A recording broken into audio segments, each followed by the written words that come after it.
Hello, everybody. Bruce Adano here, coming to you live today on the interwebs.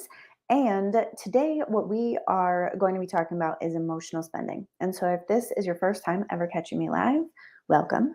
My name is Bruce Adano. I'm a personal finance expert. I'm the founder of the Cash Confident Community, formerly known as Sheep to Shark. So, I will update my name inside of the whatever the thing at the bottom there when we're done.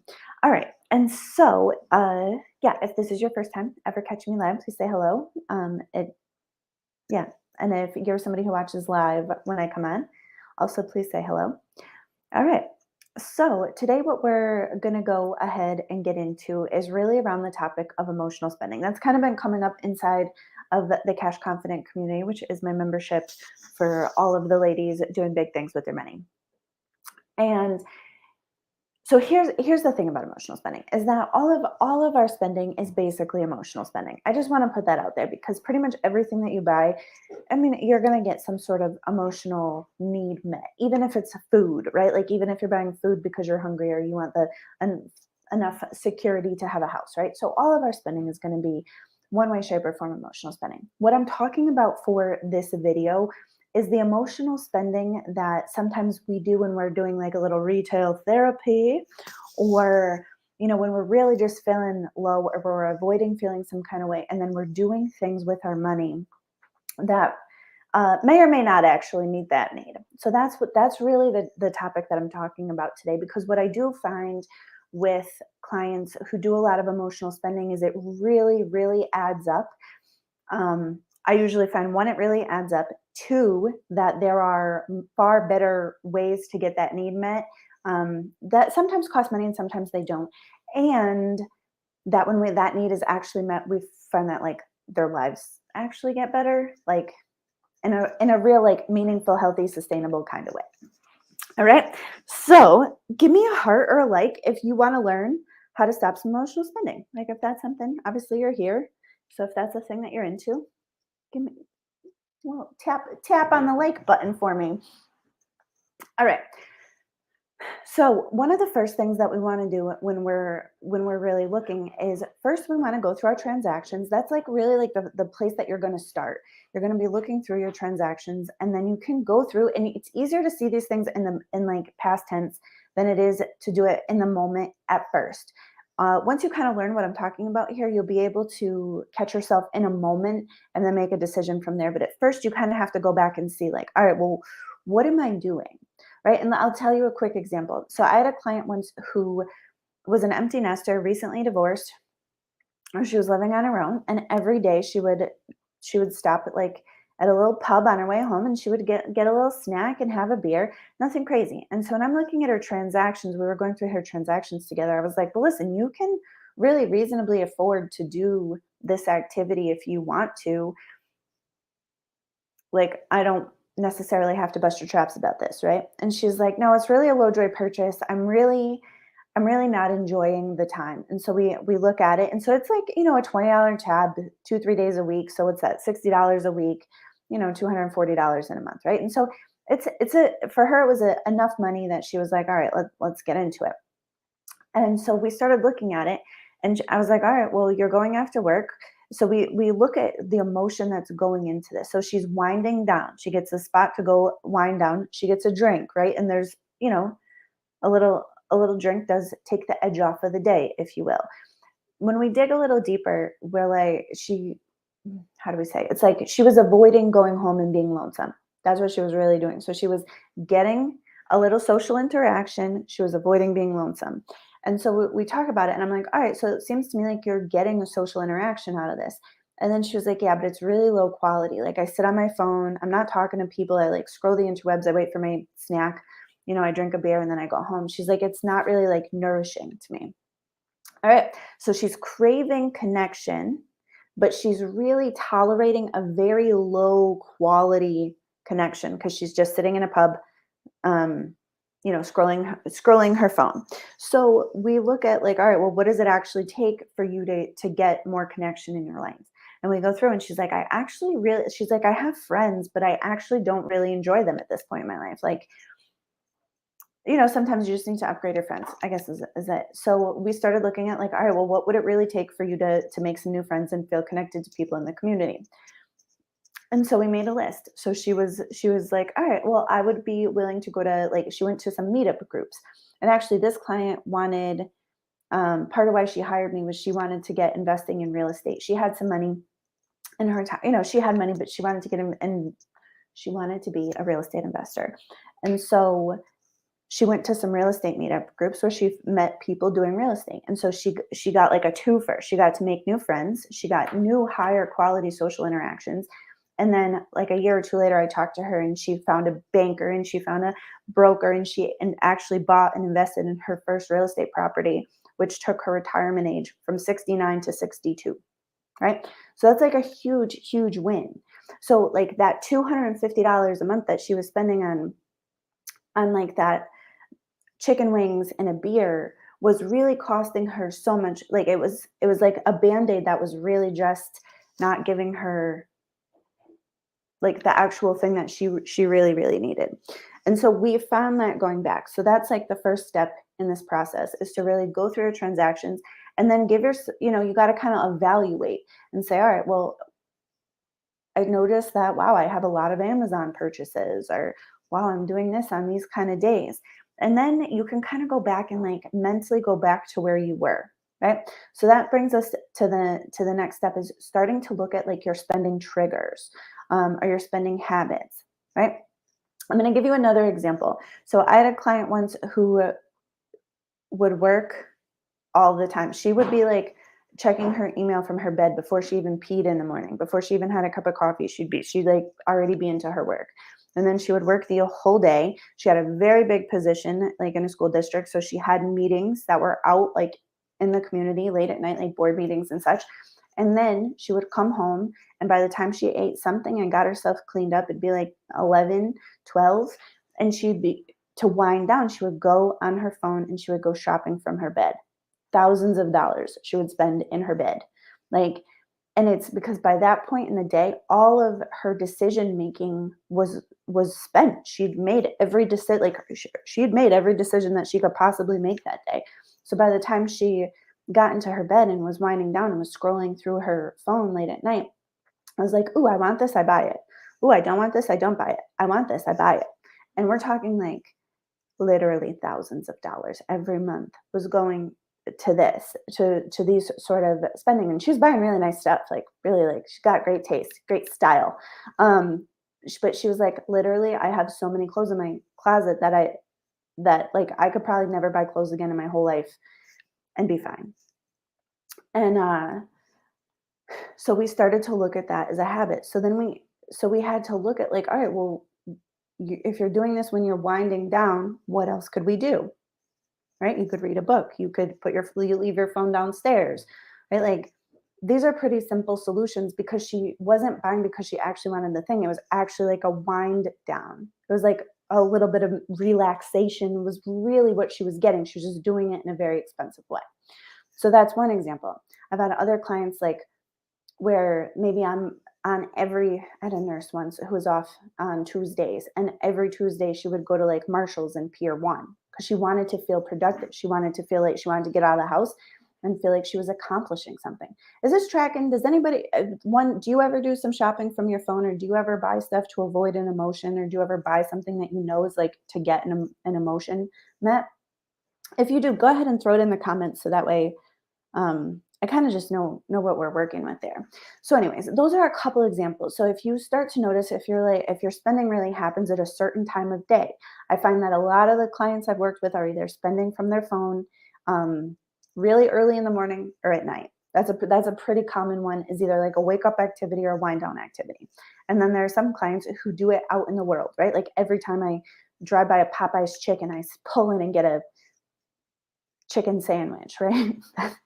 um, whether or not I'm hungry. So that's the other part. So that's the piece that you want to like first go back, track your transactions. Then you want to be looking at those transactions for like what's the actual state that I've kind of been in? Is it stress? Is it exhaustion? Are you feeling guilty, right? Like I see a lot of spending with moms with mom guilt. That's like a pretty common and expensive emotion. Being exhausted. Being exhausted is one of the most expensive emotions ever. Like being exhausted costs a lot of money, right? Because then it's takeout, then it's convenience purchases, then it's I forgot to plan, so I'll just pick it up on the road, right? Like being exhausted, very, very expensive. All right. So once you kind of notice like the triggers, right? Like, oh, I'm buying this at certain times of day or I'm going to these kind of places, then you can look the layer deeper. You can look a layer deeper under and see like, well, what emotion, what state am I getting out of this? Like, what am I getting out of this? And this can be a double sided question where it's like sometimes we buy things to avoid a feeling, and sometimes we buy things to get a feeling, right? Um, all right. Mara says, I'm an emotional buyer of books. Mara, I actually may be in that exact same camp with you. I buy a lot of books. And Jennifer says, usually if I'm upset about something, I'll buy. And mom guilt is absolutely a thing. Yeah, true. These things are very true, very valid. Um, so once you can start to look and see about what is the emotional need that I'm meeting with these purchases, then that gives you the place where you can start to look and see that, well, does this make sense? Right? Like first you have to identify that emotional need. Right. And so when I was just telling you that story about the nurse, she was getting a sense of like adultingness and productivity, and she was getting a little adventure. Right. So sometimes it's not just a single layered thing. Like it wasn't all just like she wasn't feeling bad. She wasn't feeling like stressed or doing this as like a self medicating thing. It's just she was off on Tuesdays and wanted to feel productive with her day. So she would go out and she would buy some new stuff for the house, and that would give her that sense of that. But the thing is, she was buying stuff that she didn't really need, that she didn't really have money for, that was ending up on her credit card. So, like, for that client, anyways, we looked at, like, all right, well, is anybody else off on weekends or off on that day? And actually, that was like, it really was a challenge for her because she really didn't have, like, most of her friends worked regular jobs. So she had to get creative. And I think what she ended up doing was going to visit her grandmother on, um, going to visit her grandmother during the day and then like meeting a friend out at night, so that way she still got that sense of productivity. She still got out of the house. She still got a little connection, but she wasn't doing all of it just at Marshall's and Pier 1. Right? So you want to look, and these things are a little nuanced. They're a little complicated. Right? Like sometimes like we're sometimes like the thing that we want to stop spending money on is actually an emotional need that we're not willing to actually give up. Like I'll give you guys, I've been doing this a long time. So I have another example. So I had a client once who, I mean, she was spending a lot of money on food, like thousands of dollars. So single lady, thousands of dollars a month on food. And so when we got into her transactions, she was going to Starbucks every day for a coffee, like and a breakfast sandwich. It was like an $18 transaction every single morning. That really adds up. And she didn't care about the Starbucks. She was literally buying it because she was actually hungry. There was no really like emotional need being met. She's like, it's just on my way and I get hungry. And I was like, okay, cool. I was like, I mean, we could look at packing coffee. We could look at keeping snacks in your car or whatever. She said, put a box of granola bars in her car, and that like spend went away because there was no real driving force other than hunger, right? Easy to solve. But if she didn't pack those or if she didn't pack those snacks, it's not easy to solve because being hungry sucks. Nobody's like really willing to be hungry too long. And if you have the money and you're hungry, you'll spend it. So she had to prepare, right? Okay, same client at lunch. Sometimes she would go out to lunch by herself and she didn't find a lot of emotional satisfaction in that. She was like, I don't really care. Like I could pack a lunch. And I was like, okay, cool. But on Friday, she always went to lunch with her coworkers. So there was connection there. There was routine there. There was a camaraderie. There was a sense of like being part of a team there. So that was important to her. She wasn't willing to just stop doing that. Right. So if I gave her a budget that was like, well, stop spending money on food, pack your lunches, that wouldn't have worked because she still would have gone out to that Friday lunch that was important to her, right? And so when we looked at a little bit further, she was spending money on takeout. Takeout. She was buying takeout because she was tired. Oh, hey, Angela, I love you. Thank you for being here. Right? And so that exhaustion piece. And then she was going out to dinner with her friends once or twice a week, and that was important to her, right? And so we have to look at like these different habits and the different layers of what it actually takes. And so the thing is once you go through your transactions, and once you see your spending triggers, and once you identify like the emotional need that's being met by that purchase, or even sometimes it may be like a little cocktail of emotional needs being met by that purchase, then this is the place where you can stop emotional spending by looking at like, all right, well, does this purchase sustainably and healthily meet this emotional need? Sometimes the answer is yes, and sometimes the answer is no, right? Like I'm gonna give you another example to demonstrate this because this stuff's all very nuanced. It's not like super clear when I just explain it. It's better in story form. Um, all right, well, hello Facebook user. I can't always tell who you guys are because I'm on software, but I love your face. I'm gonna look and see when I get off and to know whose face it was. Um, so that piece of knowing like what emotion or what emotional cocktail is being met, then that gives you the authority to be like, does this actually work? Right. So very recently I was talking with a client inside the Cash Confident community. We were getting into her transactions, we were reviewing stuff, and she's spending like $200 a week on Amazon purchases in the morning. Why? And we get into it, and we very quickly see that she's actually craving connection, and she was willing to be spending money on things um, that don't actually give her that, but she was getting like a cheap dopamine hit. She was getting a little sense of like, "Ooh, yeah, I'm gonna have presents. Like they're coming in the mail." And so we decided for her that she already had a membership to like go to the yoga studio, but she was like, if I get up and I go, then I actually get the connection that I'm looking for. Like I'm actually craving connection. I actually get that connection, and then I don't spend the money. Like super easy solution, right? So if she's craving connection and we know that the purchases don't meet that need, and she's got something readily available that meets the need, then we can just go ahead and circumvent that, right? Exhaustion is a little trickier to solve for because you have to, because honestly, it takes mental energy to like get into yourself and to look at your life and to look at the things going on, going wrong, going right. And that's hard to do when you're exhausted, to be honest. So sometimes exhaustion, you just got to be gentle with yourself and do one thing at a time. But when you figure out like what the emotion is and whether or not you're meeting it, then you can look and see, all right, well, what else can I do to meet this emotional need? Like what else can I actually do? And sometimes those answers are a little tougher. I'll wrap up with one more story, and then we'll finish up for today. So I had a client who's spending a lot of money on lipstick. Like she's buying high end, good quality, very fancy lipstick and makeup, and a lot of it, like hundreds of dollars a month. And she wasn't using. I mean, she was barely using it. She like wears a little makeup. Like she's like, I end up wearing the exact same stuff. And so we get into it, and we dig around, and she's like, I actually buy the lipstick when I'm not feeling confident. When I'm feeling a little down on myself, I go into like Macy's or I go to Nordstrom's.com and I pick out a new lipstick color that comes in the mail. All right. And so we know that lipstick doesn't actually provide confidence. Like it doesn't. Like if you're already confident and you have the perfect shade on, maybe it gives you a little boost. But if you're feeling down in the dumps and you throw lipstick on that, it doesn't actually solve the problem. And so when we look into it, she was really feeling a little sluggish. She was feeling like maybe she was drinking too much. She was feeling a little not so connected in her marriage. Like there were things going on there that were a little bit bigger to address. They weren't as easy as just going to, Macy's.com and buying um a lipstick. Like she had to like make some changes. And so she did, though. She made those changes. She was like, I actually don't feel confident because I like don't take good care of myself. So every morning she would like get up and go outside. First thing, she would walk her dog. She would like go see the neighbors. And that helped.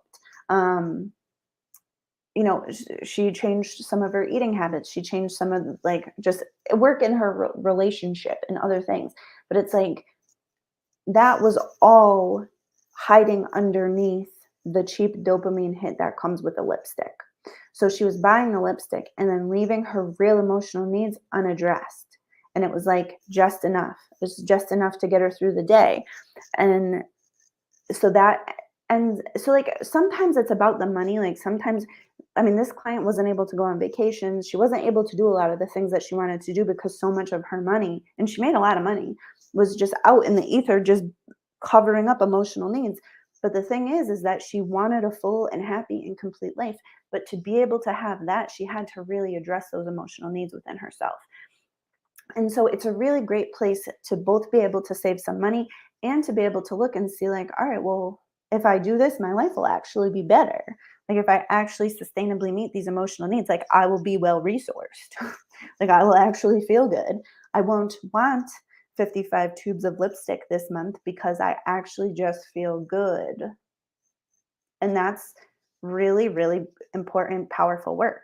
So, anyways, let me just do like a quick recap on the emotional spending because we kind of went all over with the stories and things like that. So first, you want to get into your transactions. You want to start to look at which of these purchases seem emotionally based. Then you want to look for the spending times or like the triggers, like what triggers this emotional spending. Where was I emotionally when I was making these purchases? Then you want to evaluate what emotion was I getting? And this may be a cocktail. And then from there, you can start to look at, does this purchase sustainably meet this emotional need? And if it doesn't, then you can go to looking at, like, well, what would it actually take for me to be okay here? Like, what would it actually take for me to meet my emotional needs? And if you go through this process, it's a little bit more gentle, and it tends to work a little bit slower than, but also it works, like, it's sustainable. So, like, if you have an emotional need and you just tell yourself, if you're like, let's say, buying lipstick because you're feeling some kind of way, and you tell yourself, well, self, you don't need any more lipstick, stop buying lipstick. And then 3 days you're feeling some kind of way, and that's your only regular known coping mechanism to feeling some kind of way, you're going to buy the lipstick, and in not really addressing the whole problem, it erodes your sense of self-confidence in your relationship with money. Like, we want to be able to trust ourselves with money. It's a really important part of growing wealth, honestly, is being able to trust yourself with money. So, setting yourself up to fail by not meeting those emotional needs and just giving yourself like a spending plan or a budget that doesn't account for that. You're like, it's not as easy as, I don't need any more lipstick. It's like, well, why on earth would a smart, successful lady who doesn't need any more lipstick be buying 55 tubes of lipstick every month? Like, there's something there. And that's the thing that's like missing in a lot of financial advice. That's the piece that is actually like really helpful. All right. So, was this what you needed today? I saw somebody just hopped on. But if you got something out of this, please just let me know that you learned a little something.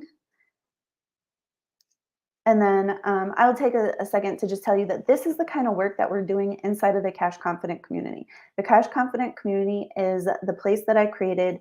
It is a community of women who are doing amazing, amazing things in the world. Um, it's so inside of the community, there's courses, there's live classes. Actually, at noon today, we're doing Money Mindset Bootcamp Live. I'm teaching it. We do Q's and A's.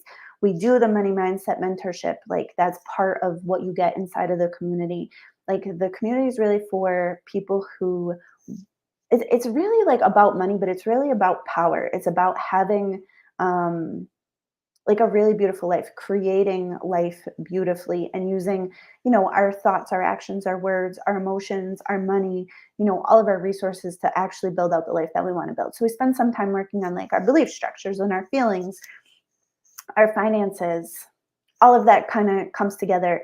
And I mean, I love it. It makes me so happy. Like, I'm like really excited to be able to get to do Money Mindset Bootcamp Live. So if you want to check out the community, it's $99 a month. You can pay it in full for a full year, get a discount. 1 hour a week for a year dedicated to your money is really enough to change your motherfucking life. Like, it really is.